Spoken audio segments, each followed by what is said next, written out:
Quoi? Au point où on en est, j'en ai plus rien à foutre. C'est parti pour le flop.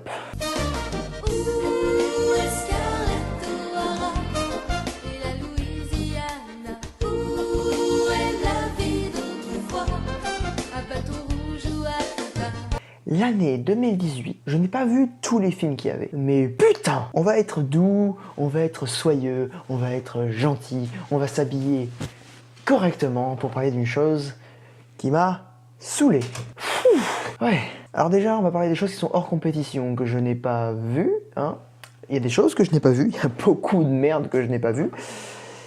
Mais il y en a beaucoup que j'ai vues aussi. Hein. Il y en a certaines dont j'ai parlé sur la chaîne, et comme d'hab, celles que j'ai parlé, je ne vais pas développer. Voilà. Bon, qui c'est qui attaque les festivités?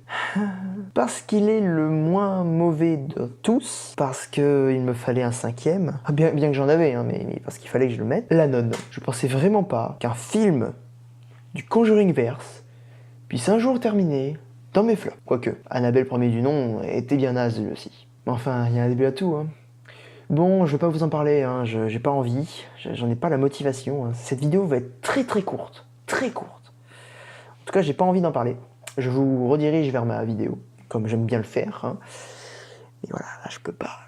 Là je peux juste pas. C'est pas possible. Parce qu'il était moins mauvais de tous. Il avait une bonne réalisation, mine de rien. Et une histoire intéressante. Mais tellement un mauvais film d'horreur que du coup, il se retrouve là, parmi les autres. Et vous allez voir qu'il y en a de la compétition. Hein. Qu'à côté de ça, La Nonne, c'est vraiment un chef-d'œuvre. En 4e position, je mettrai notre ami à tous. Non, je déconne, un 2e film d'horreur, c'est Halloween. Je n'en ai pas parlé sur la chaîne, je voulais le faire, mais à cette période-là, j'ai décidé du coup de plus faire de critiques parce que j'en avais marre. Mais alors il y a un souci, c'est que moi j'ai pas grandi dans les années 80, ça se voit. Et du coup, j'ai pas eu tout ce truc avec les films qui mettaient en scène des slashers, enfin, que c'était des slasher movies en fait, simplement. Et le problème, c'est que Halloween, c'est que ça. Donc je suis peut-être pas le public visé, je suis peut-être pas la personne qui est le plus intéressée par ce genre de choses, mais même quand on ne fait pas partie de ce genre de public, il faut quand même réussir à convaincre un autre public, à amener quelque chose d'autre. Il suffit pas juste de reproduire quelque chose qui a déjà marché et... Oh, il était pas bon, il était pas bon. Bon, les acteurs, c'est des acteurs qui ont déjà eu une carrière, qui n'ont pas forcément à se prouver. Encore, il y en a certains qui jouent mal dans le tas. Et pour ce qui est de la réalisation, elle est... tu filmes un mec qui marche au ralenti, quoi. On fait plus ça, le cinéma d'horreur ne fonctionne plus comme ça. C'est ça le problème, c'est qu'on peut plus... On n'a plus le droit de faire ce genre de film. Je suis désolé de dire ça, ça fait un peu catégorique et tout, mais... Les films d'horreur, c'est codifié maintenant, et même si on peut s'éloigner des codes, on peut carrément s'éloigner des codes. Mais avec Halloween, le problème c'est qu'il est tellement dans les vieux codes des années 80 que ça passe pas, quoi. Et encore, il est que 4e, hein. Il aurait pu être bien plus haut.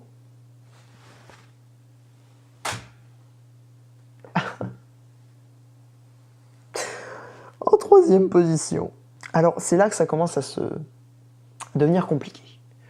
C'est à partir de là que je dois désigner ce qui est mauvais et ce qui est à chier. Il y a une énorme différence entre ça, entre quelque chose de très mauvais et quelque chose qui est vraiment dans les bas-fonds de la merde. J'ai dû faire un choix, même si je pense qu'il ne sera pas définitif, à jamais en tout cas. Je pense que si vous me reposez la question dans un an, je vous dirai « Ah, j'ai vraiment dit ça, moi ?» En 3e position, je mettrai Venom. Parce que, comme je disais, je dois trouver les meilleures choses dans les derniers films de ce top, enfin dans ce flop. Et je pense que là, Venom, en part les comics et l'histoire totalement banale et qui est bourrée d'incohérences, on peut pas lui reprocher grand chose. C'est un bon film de divertissement. J'en ai déjà parlé donc pas besoin d'en rajouter des couches, mais Venom est nul. Il essaye de se débattre, hein, je dis pas, hein. Il essaye d'amener des choses, il essaye de montrer qu'il y a encore quelque chose, mais non. Là, c'est pas possible. Non. C'est comme si t'étais attaché à des chaînes, que t'étais sous l'eau, qu'il y avait une pierre en dessous de toi, et que t'essayais de te débattre. T'as déjà coulé, mec. Cherche pas. Tu pourras pas remonter à la surface. 2 ! Plus que 2 ! Je pense que vous vous doutez déjà de qui va terminer où. vous avez vu mes critiques, vous savez ce que je pense. Là, je suis désolé. Les 2 derniers, je sais qu'il y en a qui les ont aimés.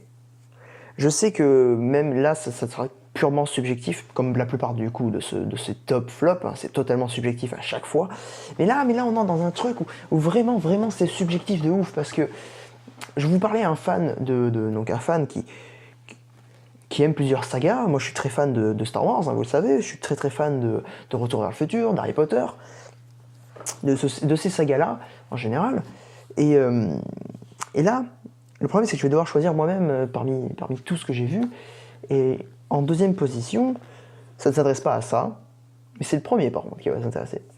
En deuxième position, je mettrai La prophétie de l'horloge. J'ai fait une critique qui n'était pas du tout développée. J'ai quand même tenu à mettre quelques points pour me montrer que je disais pas n'importe quoi non plus, que je disais pas ça sur un coup de nerf. Je maintiens toujours ma position quant à ce film. Il n'y a rien qui va. Les acteurs sont pas bons, l'histoire n'est pas bonne, les effets spéciaux sont pas bons. Je peux pas en rajouter plus. C'est vraiment pas bon. C'est pas bon. Pas bon. Pas bon. On arrive au premier de ce top. Il y en a un que, avant de parler du finaliste, il y en a un que j'ai pas mis et que j'ai quand même vu, mais que je ne comptais pas mettre dans ce flop, même si c'est carrément de la merde, parce que pour moi c'était acquis pour tout le monde que c'était mauvais. Donc ça sert à rien d'en parler en plus. Juste, je voulais faire une petite mention pour lui, parce que À la 2 existe. Quoi que vous pensiez, À la 2 existe. Hein, vous n'oublierez jamais ce film. Et c'est quand même con que le seul film français que je parle dans mes vidéos, ce soit À la 2. Comme j'ai pas vu L'Empereur de Paris. Ne me blâmez pas. Oui, je sais, je mets très rarement des films français dans mes tops ou dans mes flops ou en général dans mes vidéos. Parce que déjà, je n'en vois pas beaucoup. J'ai du mal avec les films français. En général, on fait souvent de la comédie populaire, on fait souvent des drames sociaux, tout ça. J'ai un peu de mal, je suis désolé. Mais je sais qu'il y a beaucoup de choses qui ne sont pas dans les salles, attention. Hein. Je vois beaucoup de films après. Pas au cinéma, mais après coup. Il y a beaucoup de films que je rattrape. Vous savez, comme Grave, qu'on m'avait conseillé de regarder, et que je n'avais pas mis du coup en 2017, parce que je ne l'avais pas vu à l'époque. J'ai pas fait le pas en avant d'aller le voir, je suis désolé, vraiment je m'excuse, mais voilà. C'est comme ça bloque comme ça. Et c'est pareil pour La 2, hein. Je suis pas allé le voir au cinéma, je l'ai vu après coup. Je n'aurais pas dû, hein, parce que je savais clairement que ça allait être de la merde. Mais voilà, je comptais en parler un petit peu quand même, parce qu'il méritait sa place là-dedans. Parce que vous le remarquez, mais je retarde sans doute l'arrivée du premier, parce que je sais que beaucoup vont être en désaccord avec moi. Et non, il ne s'agit pas des Animaux Fantastiques 2, qui était très bon, hein, mais voilà. Il ne s'agit pas non plus de Bohemian Rhapsody, hein, voilà. Parce que vous vous demandez sûrement où sont passés tous ces films là que j'ai vus, mais qui sont considérés comme très bons, parce qu'ils ne sont pas pour moi assez bons. Parce qu'il fallait se battre, hein, c'est comme ça, mon top 5 était assez fourni en film. Donc maintenant, je vous avais dit que j'étais fan de Star Wars. Ouais, je vous l'ai dit. Hein.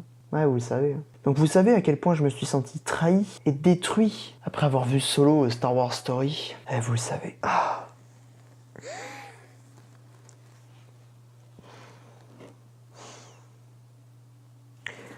J'en ai pas parlé sur ma chaîne, même si à l'époque je continuais à faire des critiques, parce que tout le monde en parlait de ce film. Tout le monde faisait des vidéos dessus. Et je me voyais pas en faire une autre, en plus de tout ce bordel de vidéos, je me voyais pas en rajouter une parce que je n'aurais rien à ajouter de plus par rapport à ce que tout le monde a dit. Je peux pas en dire plus. Je suis navré. Solo n'est pas bon dans tous les sens du terme.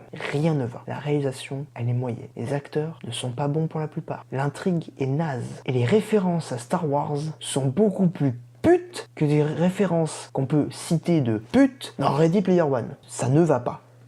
Ça ne va pas. On ne peut pas faire un film comme ça sur Star Wars sans être pertinemment au courant que c'est de la merde et que les fans de Star Wars vont râler beaucoup trop. Donc forcément il termine premier. Forcément je suis pas content, vraiment pas. Mais malgré tout ça, je vous inviterai quand même à aller voir tous les films que j'ai dit. Parce que pour moi ils sont mauvais, pour moi ils ne méritent pas leur place. Ils méritent leur place dans un flop, tout simplement. Mais dans votre cœur ou dans votre appréciation, peut-être pas. C'est à vous de vous faire votre propre avis. C'est à vous de vous forger ce que vous voulez. Et c'est pour ça que je vais arrêter les critiques, en grosse partie. De une, parce que je trouve ça naze à faire, c'est chiant, moi ça m'a saoulé un peu. J'en ferai de temps en temps, je continuerai à faire certaines critiques, pour des films qui m'ont marqué, en bon ou en mauvais. Je peux pas continuer à faire des critiques, il y en a trop sur internet. Il y a trop de gens qui font ça. Pas parce que je veux de la visibilité, pas parce que je veux être connu ou quoi que ce soit, je m'en fous. Je m'en fous. Je veux juste faire ce que j'aime le plus. Et ça passe par l'étape d'être peut-être moins productif, mais de faire des choses qui ont plus d'intérêt. Et ça, je vais en parler dans la prochaine vidéo. Je vous fais des gros bisous. J'espère que vous avez aimé cette vidéo.